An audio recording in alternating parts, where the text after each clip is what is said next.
Let me ask you something personal. Do you have a dream, a goal, some version of your life that lives rent-free inside your head, vivid, detailed, almost real enough to touch? Maybe it's financial freedom. Maybe it's building a business from nothing. Maybe it's moving to a new city, losing the weight, writing the book, or just waking up one day as a completely different version of who you are right now. If any of that resonates, you're not alone. Almost everyone has a dream like that sitting somewhere in the back of their mind. But here's the question that actually matters. When was the last time you did something about it? Not thought about it. Not talked about it with a friend over coffee. Not added it to your notes app at midnight with a surge of motivation that disappeared by morning. I mean, genuinely, concretely took a real step forward. For a lot of people, the honest answer is uncomfortable. It's been a while, or maybe never. And what makes this so psychologically fascinating is that the people I'm describing aren't lazy. They aren't stupid. They aren't even lacking ambition. Often, they're some of the most passionate, intelligent, creative people you'll ever come across. They can describe their vision in extraordinary detail. They've done the research, they've watched the videos, read the books, listened to the podcasts. They believe in the dream completely, and yet nothing moves. Nothing changes. The dream stays exactly where it's always been and in the head. So what's actually going on? Why do some people stay permanently stuck in the gap between imagining a life and actually building one? Today, we're going to break that down using real psychology. Not motivational fluff, not empty advice. The actual mental mechanics behind why smart, capable, and ambitious people end up doing nothing and what it quietly costs them over time. Let's get into it. The first reason is one that surprises most people when they hear it because it sounds almost too strange to be true. When you vividly imagine achieving a goal, your brain releases a small amount of dopamine, the same chemical it releases when you actually accomplish something real. Your brain, at a neurological level, doesn't always draw a clean line between imagining success and experiencing it. So every time you sit down and mentally rehearse the future, you want the business, the body, the bank account, the life your brain quietly rewards you with a little hit of satisfaction. A small signal that whispers, progress made, except no progress was made. You were just thinking. Psychologists call this phenomenon mental simulation, and while it has genuine benefits in certain contexts helping athletes prepare, helping people build confidence before a performance, it becomes a trap when it starts replacing action instead of supporting it. Because the moment thinking feels like progress, the urgency to actually move disappears. The internal pressure that's supposed to push you out of your comfort zone and into motion gets released before you've taken a single step. This is why someone can spend 3 years planning a business they never launch, designing a fitness routine they never follow, researching a skill they never practice. The research, the planning, the imagining, it all feels productive. It feels like work. But at the end of the day, nothing exists that didn't exist before, and the brain, having already collected its reward, feels no particular rush to change that. This is one of the quietest, most invisible traps in human psychology, and it's so easy to fall into because it doesn't feel like avoidance. It feels like preparation. It feels responsible. It feels like you're being thoughtful and strategic. But underneath all of that, the result is the same: you stay still. The second reason goes even deeper, and most people will never admit this to themselves out loud. It's not that they lack motivation, it's that they're afraid, and the fear is disguised so well that it looks exactly like ambition. Here's what happens. Someone has a big dream. They care about it deeply, maybe more deeply than they care about almost anything else. And because they care so much, the thought of trying and failing isn't just disappointing, it's threatening. It threatens the story they tell themselves about who they are. It threatens their identity, their self-image, their sense of their own potential. So instead of risking that, they stay in the planning phase.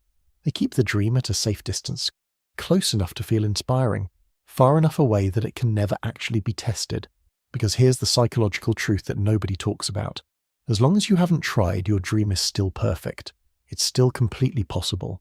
The version of you that succeeds still exists, somewhere in the future, unchallenged. The moment you actually try, that changes. You might fail. You might discover you're not as talented as you thought. You might find out that the thing you've been dreaming about for years isn't even what you actually want. All of those possibilities are terrifying, not because failure is the end of the world, but because failure means confronting reality instead of living in potential. So the mind builds a defense system. It creates reasons to wait. It finds problems to solve first. It generates doubt and hesitation and 100 logical-sounding explanations for why right now just isn't the right time. And it does all of this while wearing the costume of ambition, so you never even realize what's actually driving the behavior.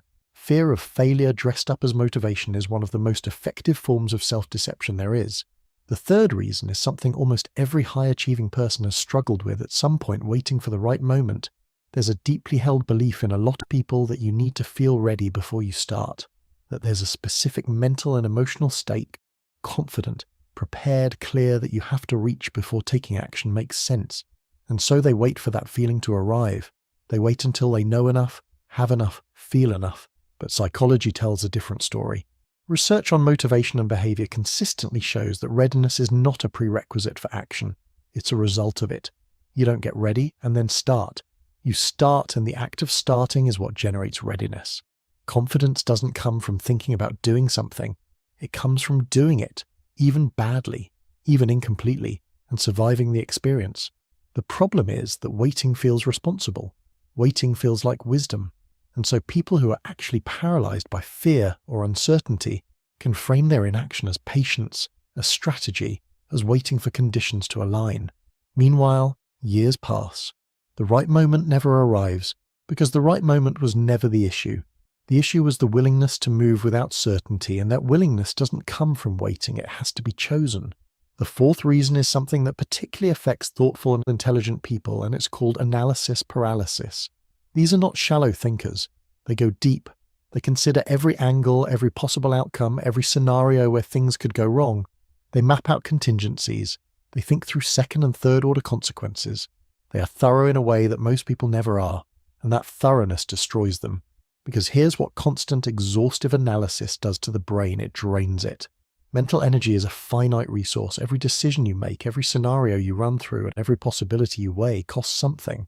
And when someone spends hours thinking through every detail of a plan, every risk of an action, every potential obstacle on the road ahead, by the time they actually reach the moment of doing, they're already mentally depleted. The mind is tired. It's been working hard, and a tired mind defaults to the easiest available option, which is almost always to do nothing, to rest, to think about it more tomorrow. And tomorrow, the cycle repeats. Overthinking doesn't just delay action, it actively consumes the energy required to take it. Which means the more someone thinks without doing, the harder doing becomes. It's a loop that tightens over time, and the people caught inside it usually don't even realize it's happening, because the thinking feels so necessary, so responsible, so important. The fifth reason is the one that I think goes the deepest of all, and it's about identity. The brain is a pattern matching machine. One of its core jobs is to keep your behavior consistent with the story you believe about yourself. If you see yourself as someone who is creative, you'll do creative things. If you see yourself as someone who is generous, generosity comes naturally. The brain works hard to maintain coherence between your self-image and your actions. But here's where it gets complicated. A lot of people who dream big are carrying a hidden belief, one they've never said out loud, maybe never even consciously thought, that contradicts everything they're trying to build. A quiet voice underneath all the ambition that says things like, "I'm not really disciplined. I never follow through. People like me don't actually make it. I'm good at starting, but I always quit." These beliefs don't always come from nowhere. Sometimes they're built from real experiences, a pattern of unfinished projects, a string of failed attempts, a lifetime of feedback from people around them. Sometimes they've just absorbed them from their environment without ever examining them. But wherever they came from, they're powerful, because the brain treats them as facts. And so when someone with a big dream tries to take action, something internally resists. Not because they're weak, not because they don't want it, but because the action required doesn't match the identity they're carrying. Becoming the person who succeeds means becoming a different person, and the brain resists that, because changing your identity is fundamentally threatening to the self. It's cognitively uncomfortable in a way that's hard to describe, but almost everyone has felt. This is why willpower alone is never enough. You can want something desperately and still be unable to consistently move toward it, if the person you're trying to become doesn't match the person you secretly believe you are. Real change requires changing the story, and changing the story is harder than changing the behavior. And the sixth reason is one that nobody talks about honestly enough: the addiction to potential. Talking about big dreams feels incredible. There's an identity that comes with it. You're someone with vision, someone with ambition, someone going somewhere. When you share your goals with people, they're impressed. They're excited for you, they ask questions, they engage with the possibility of who you could become, and that feeling of being someone with potential is deeply satisfying. In many ways, it's more comfortable than the alternative, because the alternative is the actual work. And actual work is slow, it's repetitive, it's often boring, it's full of days when nothing goes right and progress is invisible and the gap between where you are and where you want to be feels impossibly wide. The dream, by contrast, is perfect. It's exciting every time you visit it. It doesn't have bad days. It doesn't require you to sit with discomfort or push through resistance or face the version of yourself that keeps making mistakes. It's all reward and no friction. So slowly, without realizing it, some people begin to prefer the dream over the pursuit of it. They become addicted to the idea of who they could be because that idea is always available, always flattering, always free of the pain that real growth requires. And somewhere along the way, the dream stops being a destination and becomes a substitute, something to live in instead of live toward. So where does all of this leave us? Here's what I want you to take away from everything we've covered today. Having a big dream is not rare. That part is easy. Human imagination is extraordinary. We are wired to envision better futures, to picture lives beyond our current circumstances, to reach for things we haven't touched yet. That capacity is genuinely beautiful. But turning a dream into reality is something different entirely. It requires you to act when your brain is telling you that thinking is enough. It requires you to try when fear is disguised as wisdom. It requires you to start before you feel ready, to keep going when the work feels endless, to become someone your current identity resists.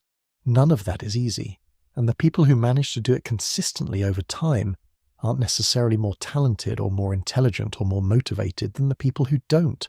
They've just learned, somehow, to act in spite of all the internal noise, to move even when every part of their psychology is quietly arguing for stillness. The question worth sitting with isn't whether you have a big dream. You probably do. The question is, are you living in it or are you building toward it? Because those two things look similar from the outside, but they lead to very different lives.